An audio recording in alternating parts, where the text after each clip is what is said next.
Welcome to the Grindhouse Podcast. This is a micro episode where we will be discussing more up-to-date films. Today's the first episode where we'll be discussing Ghostbusters Frozen Empire. Because I just saw it. That's why.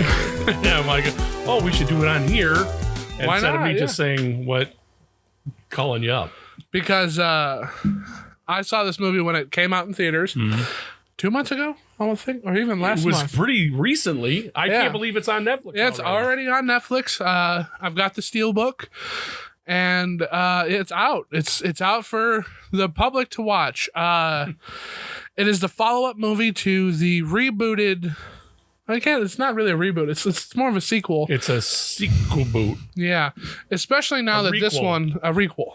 Especially now that this one's out, I can't call it a reboot because this one addresses Ghostbusters 2. Yeah, which the other one did not. Yeah. I liked that. I like how they're not just saying, "Well, that's the bad one, so we're not gonna address it." No, I think it's great that and that whole at the beginning of the movie. There's a news report about it. Right. And they show clips from the old movies. Yeah. And the song was a real thing. Because that kind of stuff really happens. Right. And it really did back then, too.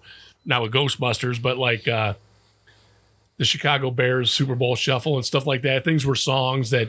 It was just how pop culture went. Yeah. It was great. And the video, they would have done all of that stuff was 100% accurate to...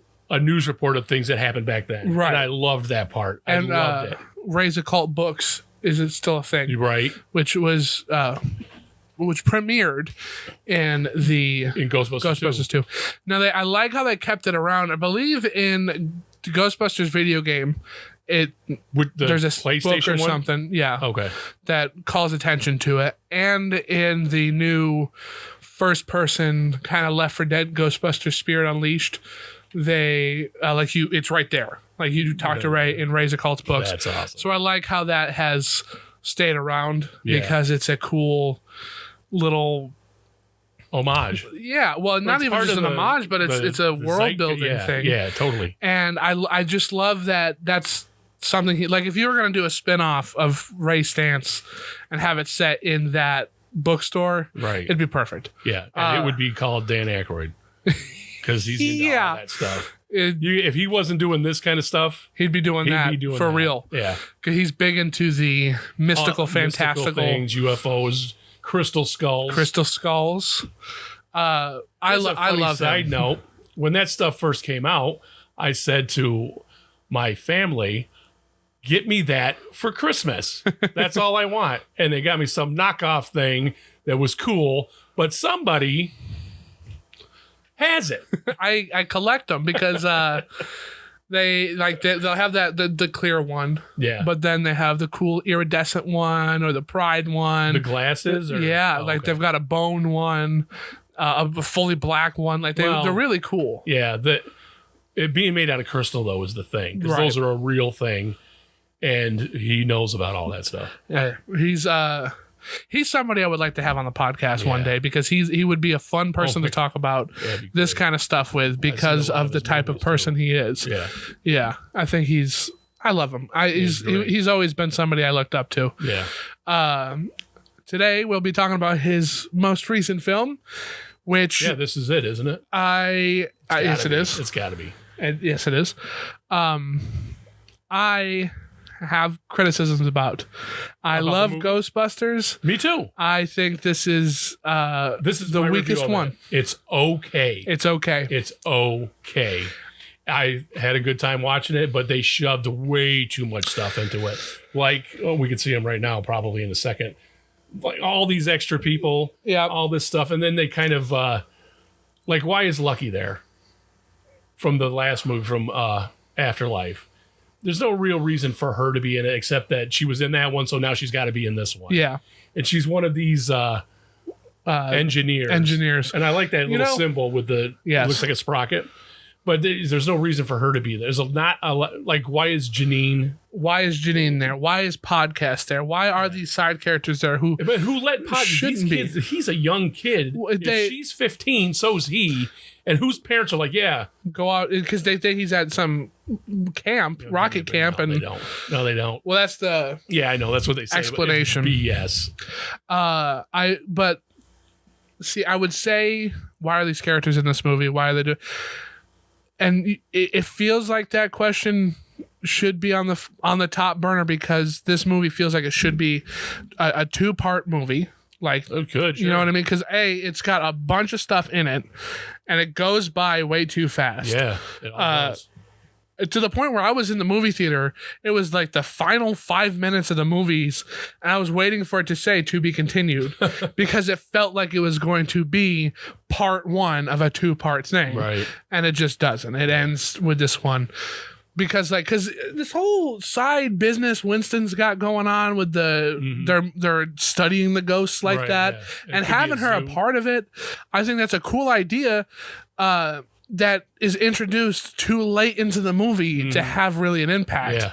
Because again, like if this is a 2-parter, the next half of the 2-part, the first half of part 2 could be them now in that side facility, and they're studying how to take back the world because it's frozen. It's all frozen now. And everybody should be dead that was frozen. Everybody should be dead that was frozen because they're deep frosted or they're frozen. It's supposed to be absolute zero. Yeah. So the body can't stand that, and such a rapid thing would put you in a shock. You'd be dead. But it's not. Who cares about that? Yeah, but it's not supposed to be. There's not really all too like sciencey. Yeah. This does have a spin-off comic that I am currently reading that takes place just before it. Like they're moving into the firehouse. They're busting ghosts. I loved that part. I thought that was the best part of the movie. And what time is she supposed to be in? Because she talks like she's from 2023. Yeah. Well, she's been around a long time. Like she would still be. It's. They didn't do her good. It wasn't consistent. No, I don't think it's consistent. It looks like she's got jangly bracelets on from the 80s. Yeah. And and also like somebody else. Did they say in the movie or not that you can see her flames and stuff? Yeah, you can see which does look cool. It does. But nobody else. And why does it was a different guy. I think it was a critical drinker. Why did Ghost look like Slimer and her? But like the library ghost looks like a librarian, and then she can transform into that ghoul thing.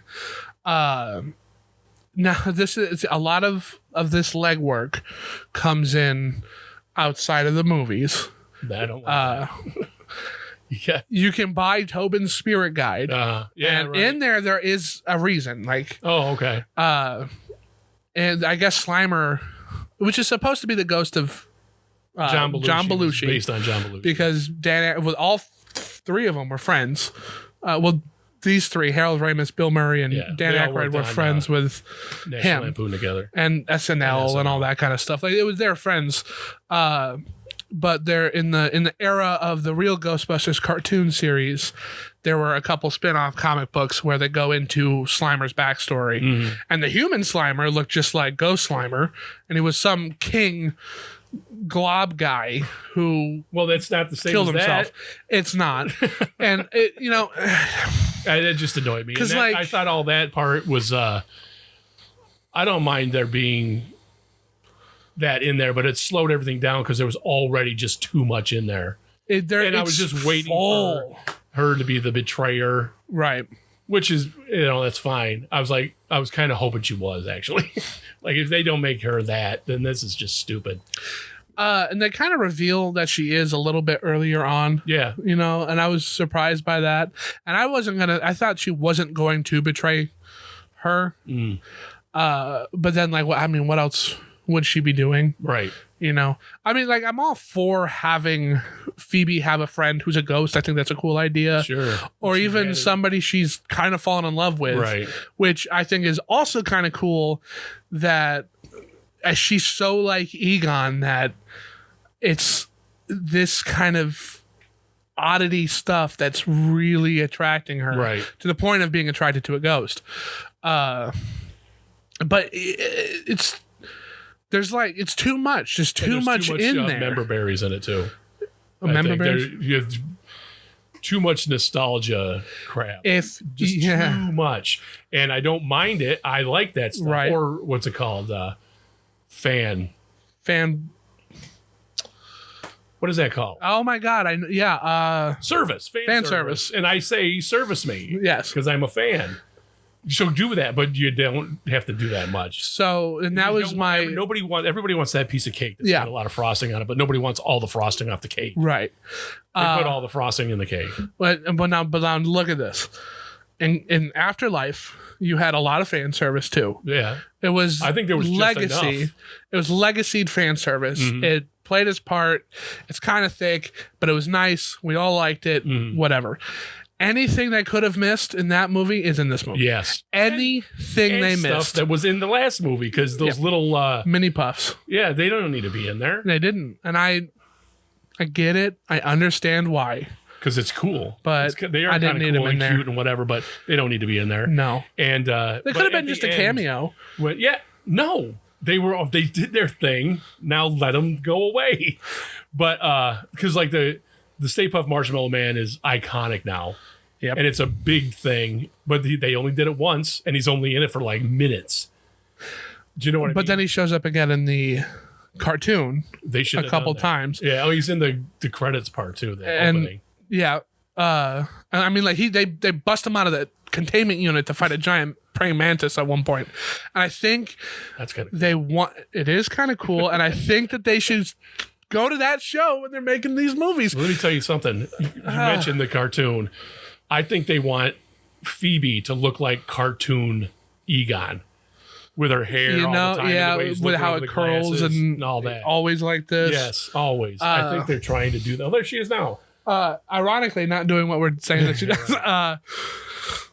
But so the cartoon, I mean, it's a cartoon. It's an episodic cartoon.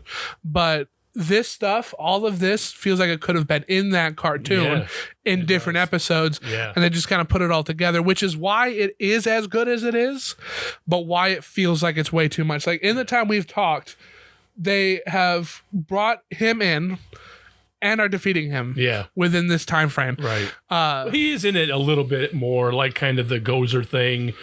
And there's a menace. Kind of a there's a Phantom Menace looming throughout the entire movie. And she talks to that ghost girl and all that kind of stuff, but he should have been in it more. Yeah, they should have. But they didn't have any room because it's so crammed with other stuff. I think, and listen, I liked a lot of this. Me too, and I think it's okay. And I think it would have been perfect as a part 1 movie. I think that would have saved it, because you can have a lot of this world building-y stuff, because they don't really go into a lot of it. They don't go into the firebending stuff. Yeah, not really. They should have left that out. But when they're talking about Mr. Big Bad Guy, Garaka, and the what's his name, Patton Oswalt, it's talking it's like an animated stone thing. Yeah, it's real cool. That was really, because those are supposed to tell stories. Yeah, and it tells a story. Really clever. That was very clever. And that was my this is my only problem with this, is that it's trying to do everything in this one movie, and then like almost as if like this magic stuff. You got the ghost thing. Just leave it at that. You don't have to have all this magic and. Well, I don't know why you would introduce magic like this. Yeah. I mean, like to a certain point, I get it, because you already have ghosts and demons. Why not? Right. But it feels too much. I think if it's all crammed into this one movie. Right. I don't think this would have been as big of a problem if now in the second movie we learn more about the fire keepers and how, because he's all frost stuff, so how you beat him before, I think is a cool idea to explore and flesh out more if you had more time and gave it into the sequel. Yeah. I think then right there it would have fixed it. And I don't think you said perfect, but I think Ghostbusters is pretty much perfect. The first one? Yeah. And this doesn't follow, neither one of them follow that formula. And it's a formula, and it totally works.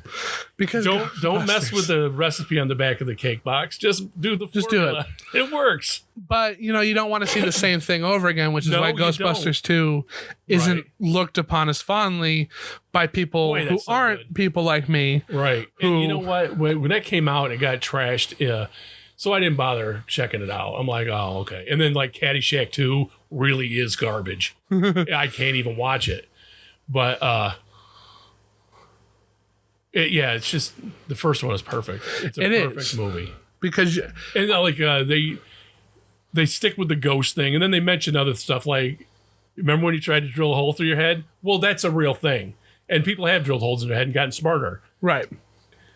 But that's it. It's part of a joke. It's just part of the world they're in, and that's it. They don't have to Over-explain overdo it or anything, or I don't know, anything like that kind of stuff. Yeah. I mean, but when you've got this actual fantastical people who can manipulate fire, I think that's something you should explore and you should pay more attention to. And the grandmother should have given it to the favored son or whatever, his brother. He's got successful people in his family. She would have gave it to them. She would have been like, I guess nobody's going to do it, and now I'm dead. Unless she saw something in him that he didn't see. Well, she didn't train him either. Why? It's like an afterthought. And it felt like an afterthought. The movie that's an afterthought. And which is because I like, oh man, how do you pronounce it? Kumail Nanjiani's character in this. I really do like it. I think he is the good comic relief character. Yeah. I think movie. In the comedy movie, because like they just crap on Phil Wolfhard in this movie. Yeah. He is kind of like, you almost could have wrote him out of it. And there's a whole nother story with him and Slimer. Yeah. It's just too much. If it was a TV show, it would have been fine. That's fine, but now in this movie, or you just, I don't know, they broke it up a little bit more. Like it doesn't all have to be here, and that's all he's doing throughout the entire thing. That's all Finn Wolfhard is doing is just trying to get Slimer out, and he just can't get him. So why did you put that? Because the movie's like 2 hours long. At least. So like it is 2 hours. You could have cut some of that stuff out. You could have cut some of the Kumail Nanjiani firebending stuff out. And even the Patton Oswalt stuff, that didn't need to be in there. No, but I like I did like it. That. When they do it like that, I love it. And it felt like the video game to me, where you open it up, you're busting a ghost immediately. Then you find out about this bad guy, and you go to a person, and then you something happens there, right? And there's another ghost there, and then you got to kind of bust him too, and then you go to another place. Like the sets in this movie feel progressive, like we're going along to it. They also happen to just be where they were in the first one. Right. So like the library and the librarian guy's still there. Right. I kind of like how they never went back to get her. They do in the video game, but they just didn't here. Yeah. They never went back. And Ray's not allowed to be there. They know me here. He parks up on the sidewalk. They know me here. You're not supposed to be here. And like there's a lot of good, cool stuff. That ghost that's in there. The shape morpher thing. Too much. Okay, we all saw the movie already. Right. You don't have to. You're hitting people over the head with this stuff. It's just 2 inch. This is why believable. Is he back? Well, he was a government agent, and now he's the mayor of New York. There it is a progression there, but he's only in it because it's William Atherton. Right. And he was in the other one. That's the only reason why he's there. It's the only reason. Like Janine, it would make sense that she would be helping Winston. They're the two straight arrow people who got roped into this world, and it all fell apart. Right. Well, they don't want to give it up yet, so that makes sense. They moved on with their lives. Right. And then Janine just happens to sell things. And he's doing what he's doing. Property. And there was a 90s Ghostbusters TV show where it's kind of similar to this, where Egon takes the new bunch of, it's called Extreme Ghostbusters. I didn't watch it, but it's hard to get through. It's not fun to watch. But like he takes in the kids and he makes new Ghostbusters out of them. I wish that's what they did here. Yeah, they should have done that. Because I love Bill Murray and Dan Aykroyd and Ernie Hudson in this movie so much. Yeah, they're good at it. But like it's literally like they passed the torch, they grabbed it, but they didn't let go. At all. And I don't get why you would have that whole other movie before this saying like this is your new Ghostbusters, we're back, and then have to do that same kind of theme over again. It just didn't it didn't much. I said, because I love so much about this movie that these little things they really stand out. They do. They like really sore thumbs. Yeah. Because there is like the effects are amazing. The ghost designs are amazing. The comedy isn't overstating its welcome. Goofy. Yeah, it's good. It's reminiscent of the first one. There it is in this time frame. We just literally that's the end of the movie. Spoilers. But like, that's how fast it's wrapped up. It's wrapped up like the Gozer stuff, which that's fine. But everything can't be that easy to be beat. Otherwise, there's no threat. Like, why? Yeah. Gozer's not a threat if we could just beat him. Yeah, every time. Vigo's not a threat if we could just beat him. Right. Garaka's not a threat if we could just beat him. Like, that's... I don't know. Like, you're not... You got the cool There's no stakes. Look. You got the bad... stakes essentially. I would still give it a thumb up. I think it's okay. I think it's watchable. I own it, not just because I love Ghostbusters, but because I will watch the movie again. I'm gonna watch it again too. And there's too much good in it to weigh down the bad. Yeah. But unfortunately, the bad stuff it makes it okay. Yeah. It's okay. Because this movie could have been fantastic if it just kind of made by me. Yeah. But definitely like look at those older episodes because there's a lot of interesting ghosts and ghouls and a whole world that they build in that cartoon show that if you wanted to keep making these movies, you can make this could be an just HBO show out of the and just update that stuff because like that was made for kids, but like the boogeyman in that show, you can make that scary. The Sandman, you can make that scary, make it into like an HBO show like House of Dragon, and I think that'd be a hit. Yeah, it could be. But very well be a hit. But they're not gonna listen to me because I'm just the average Joe. You have anything else to say about this one? It's okay. It's okay. One thumb up from me. But I have been Cheese Film on this micro episode. It ain't micro, it's over a half hour long. Yeah, well, you know us. We can't stop talking. No. And heck, you missing goodbye. And goodbye, yeah. We'll see you next time.